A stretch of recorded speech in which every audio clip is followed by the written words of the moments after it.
అధికారంలో ఉన్నామని వెర్రవీగి ప్రజలను అణిచేస్తాం, నచ్చినట్లు పరిపాలిస్తామంటే ప్రజలు తిరగబడతారు. తోపులం, మా అంత బలమైన నాయకులే లేరని విర్రవీగి ప్రజాస్వామ్యాన్ని ఖూనీ చేస్తే పారిపోయేలా ప్రజలు తన్ని తరిమేస్తారని నేతలు గుర్తించాలి. ఎందుకంటే బంగ్లాదేశ్ నుంచి ప్రజలు షేక్ హసీనాను ఊరికే తరిమేయలేదు. 15 ఏళ్ల నాటి అరాచకాలు ఎన్నో ఉన్నాయి. అసలేం జరిగిందో చూద్దాం. జూలై 20, 2024 శనివారం ఢాకా శివారు ప్రాంతమైన సావర్ జిల్లాలోని మెన్సూర్ నగర్ హౌసింగ్ ఎస్టేట్లో ఒక ఘటన బంగ్లాదేశ్ను అతలాకుతలం చేసింది. దాదాపు 8 నుంచి 10 మంది సాధారణ దుస్తుల్లో ఉన్న వ్యక్తులు ఓ ఇంట్లోకి వేగంగా చొరబడ్డారు. మీరెవరని ఇంట్లోని వారు అడిగితే తాము బంగ్లాదేశ్ పోలీస్ డిటెక్టివ్ బ్రాంచ్ నుంచి వచ్చామని ఐడి కార్డులు చూపించారు. ఆ తర్వాత ఇంటి నుంచి 70 ఏళ్ల వయసున్న అబుల్ ఖైర్ను బలవంతంగా ఎత్తుకెళ్లారు. ఇతను 1971 స్వాతంత్ర్య పోరాటంలో పోరాడిన సమరయోధుడిగా దేశవ్యాప్తంగా గుర్తింపు తెచ్చుకున్నారు. ఇతన్ని బలవంతంగా ఎత్తుకెళ్లే ముందు కుటుంబ సభ్యుల ఫోన్లు మొత్తం లాక్కున్నారు. ఆ తర్వాత ఒక వెహికల్లో అబుల్ ఖైర్ను ఎత్తుకెళ్లారు. ఆ తర్వాత అతని 2 కొడుకులు ఆరిఫ్, సోహైల్, మహమ్మద్ అలీలను అదుపులోకి తీసుకున్నారు. ఖైర్ చిన్న కొడుకు జోవెల్ను విడుదల చేసినప్పటికీ సోహైల్ కనిపించలేదు. ఎక్కడా అరెస్టు చూపించలేదు. స్వాతంత్ర్య సమరయోధుడైన తండ్రి ఖైర్ను విడిచిపెట్టారు పోలీసులు. కానీ సోహైల్ మాత్రం అదృశ్యమయ్యాడు. ఇది ప్రధాని షేక్ హసీనా చేసిన కుట్రేనని అర్థమైంది. ఇలా ఒక్కరు కాదు, ఇద్దరు కాదు, ఎంతో మంది అదృశ్యమయ్యారు. ఏమయ్యారో ఎవరికీ తెలియదు. ఈ సోహైల్ స్వాతంత్ర్య సమరయోధుడి కొడుకైనప్పటికీ 30% రిజర్వేషన్ను వ్యతిరేకించాడు. తాను జహంగీర్ నగర్ యూనివర్సిటీలో పీజీ చదువుతున్నాడు. ఉద్యమాన్ని మొట్టమొదట దేశవ్యాప్తంగా ఎగదోసేందుకు ముఖ్య కారణమయ్యాడు ఈ సోహైల్. ఆ కక్షతో సోహైల్ను నాటి ప్రధాని షేక్ హసీనా ఏం చేసిందో ఎవ్వరికీ తెలియదు. సోహైల్ను చంపేసినా, బలవంతంగా మిస్సింగ్ లిస్టులో చేర్చిన ఉద్యమం ఆగలేదు. షేక్ హసీనా ఊహించినట్లుగానే ఈ నిరసనల వల్ల ప్రతిపక్ష పార్టీలు లాభపడతాయనే భయం మెల్లగా నిజమవుతోంది. విద్యార్థుల ఉద్యమంలోకి రాజకీయ పార్టీలు చేరాయి. దీంతో ఉక్కుపాదం మోపారు షేక్ హసీనా. వేలాది మంది విద్యార్థులను అరెస్టు చేశారు. దీంతో తనకు తానే ఉద్యమానికి ఊతమిచ్చేలా రెచ్చగొట్టారామె. అణగదొక్కితే ఉద్యమం ఆగిపోతుందనుకున్నారు హసీనా. కానీ తగ్గలేదు. దీంతో జూలై 19 మధ్యాహ్నం నాటికి కర్ఫ్యూ విధించారు. ఆర్మీకి, పోలీసులకు పూర్తి స్వేచ్ఛనిచ్చారు. అదే కొంప ముంచింది. తాను నియమించిన వాకర్ ఉజ్ జమాన్ను నమ్మొద్దని ముందే భారత్ హెచ్చరించింది. కానీ షేక్ హసీనా నమ్మలేదు. విద్యార్థులపైకి విచక్షణ రహితంగా ఆర్మీ కాల్పులు జరిపింది. వారిని చూసి పోలీసులు రెచ్చిపోయారు. బయట దేశ శక్తులు తోడయ్యాయి. దాదాపు 439 మందికి పైగా ఆర్మీ కాల్పుల్లో చనిపోయారు. పరిస్థితి మొత్తం చేయి దాటింది. ప్రధాని షేక్ హసీనా అనుకూలుడైన సుప్రీంకోర్టు చీఫ్ జస్టిస్ వేగంగా స్పందించారు. వెంటనే జూలై 21న కోటాను 5%కి తగ్గించి అదనంగా 2% ఇతర మైనారిటీలు, దివ్యాంగులకు ఇస్తున్నట్టు తీర్పునిచ్చారు.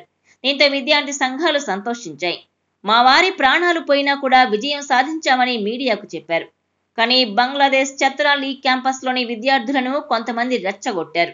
ఆ తర్వాత ఢాకా ఇంగ్లీష్ డిపార్ట్మెంట్లో పీజీ పూర్తి చేసిన అబ్దుల్లా ఆల్ అమన్లు అసలు రిజర్వేషన్లు కాదు మన సమస్య, ప్రధాని షేక్ హసీనా ప్రజాస్వామ్యాన్ని ఖూనీ చేశారు, ఎన్నికలను అపహాస్యం చేశారు, పేపర్లు లీక్ అయ్యాయి, ఆమె అభివృద్ధి గురించి చెబుతారు, కానీ విద్యా వ్యవస్థను నిర్వీర్యం చేశారు.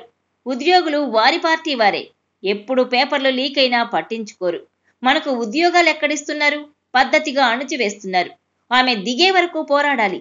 మనకు ఈ దరిద్రం పోవాలంటే, ప్రజాస్వామ్యం, స్వేచ్ఛ రావాలంటే వీధుల్లో పోరాడాల్సిందేనని రెచ్చగొట్టే రేంజ్లో స్పీచ్లు ఇచ్చారు. అంతే. షేక్ హసీనాకు వ్యతిరేకంగా ఉద్యమాలు మొదలయ్యాయి. విద్యార్థుల నుంచి పార్టీల చేతిలోకి ఉద్యమం వెళ్ళింది. లక్షల మంది ఢాకా చేరుకున్నారు. అందరూ ప్రధాని నివాసం వైపు దూసుకెళ్తుండటంతో ఆర్మీ చీఫ్ వెంటనే ప్రధాని షేక్ హసీనాకు వార్నింగ్ ఇచ్చారు. 45 నిమిషాల్లో రాజీనామా చేయండి, లేదంటే మేమే నిర్ణయం తీసుకుంటామన్నారు. కానీ ఆమెకు గతంలో తన కుటుంబం మొత్తం కాల్చి చంపిన ఘటన గుర్తుకొచ్చింది. వెంటనే తన అనుకూల అధికారులతో ఏర్పాట్లు చేసుకున్నారు. ఇంతలో Bangladesh army chief, air force, navy చీఫ్లు చేరుకున్నారు. బలవంతంగా 3 ఆమె చుట్టూ నిలబడి రాజీనామా లెటర్ మీద సంతకం చేయించారు. వారి దయాదాక్షిణ్యాలతో భారత సర్కార్ను సంప్రదించి కాపాడాలని కోరారు. ఇక దేశం విడిచేందుకు ఒక హెలికాప్టర్ ఇస్తామని చెప్పారు. అది కూడా గంటలో పారిపోవాలి. మీ ప్యాలెస్ వైపు జనం వస్తున్నారు, మేము ఆపలేం. ఆ తర్వాత ఏం జరుగుతుందో తెలియదని మొహమాటం లేకుండా చెప్పేశారు. తాను నియమించిన ఆర్మీ అధికారులు ఒకప్పుడు తనను చూస్తే వణికిపోయేవారే బెదిరించడంతో ఆమెకు ప్రాణభయం పెరిగింది. వెంటనే రాజీనామా పేపర్ల మీద సంతకం చేశారు. బంగ్లాదేశ్లోనే ఉంటే చంపుతారనే భయంతో భారత సర్కారు సాయంతో పారిపోయి వచ్చారు. కట్టుబట్టలతో షేక్ హసీనా, ఆమె సోదరి రెహానా ఇప్పుడు ఢిల్లీలోని ఒక రహస్య ప్రాంతంలో బిక్కుబిక్కుమని బతుకుతున్నారు.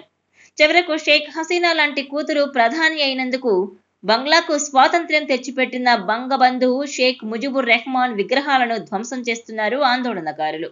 నిరంకుశంగా పాలించినందుకు ఆమెకు ప్రజలు బుద్ధి చెప్పారు. ప్రతిపక్షాలను అణచివేశారు. ప్రజల నుంచి వ్యతిరేకత వస్తే స్థానిక పోలీసులు కేసులు పెట్టి వేధించారు. భయపడకపోతే అంతే. ఏం చేశారో కూడా తెలియదు. పోలీస్ రికార్డుల్లో కూడా పేరు లేదు.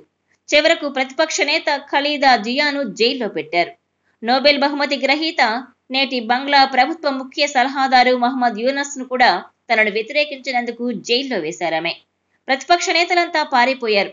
ప్రజా విధానాలపై ప్రశ్నిస్తే ఏం జరుగుతుందో తెలుసు. అందరూ కామ్ అయిపోయారు. పేరుకే ఎన్నికలు, అంతా రిగ్గింగ్. మీడియా లేనే లేదు.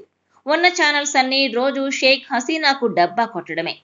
పత్రికలు కూడా ఊహాజనిత కథలతో ఓకదంపుడు వార్తలు రాయడం. ఎందుకంటే షేక్ హసీనాకు వ్యతిరేకంగా వెళ్తే ఏం జరుగుతుందో తెలుసు.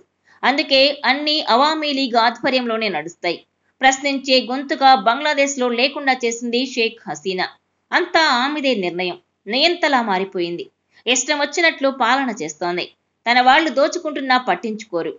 అవామీ లీగ్ పార్టీ వాళ్ళంతా దోచుకున్నారు. తమ వ్యాపారులకు దోచిపెట్టారు. ఎదురు తిరిగేవారే లేరు. అందుకే ప్రజలకు ఆగ్రహం కలిగింది. విద్యార్థుల ఉద్యమాన్ని ఉపయోగించుకున్నారు. తాము ఓట్లేయకపోయినా షేక్ హసీనా గెలిచిందని రగిలిపోయారు. ఇక వ్యాపారవేత్తలు భయపడి విదేశాలకు పారిపోయారు. ఇలా ఒకటా రెండా? ప్యాలెస్ లో కూర్చొని అధికారుల మాట కూడా వినకుండా జ్యోతిష్యాలు నమ్మి పనులు చేశారమే. అభివృద్ధిని పరుగులు పెట్టించిన ప్రజలను అణచివేయాలనుకుంటే, తాను చెప్పిందే వినాలంటే ఇలానే ఎంత పెద్ద నేతనైనా తన్ని తరిమేస్తారు.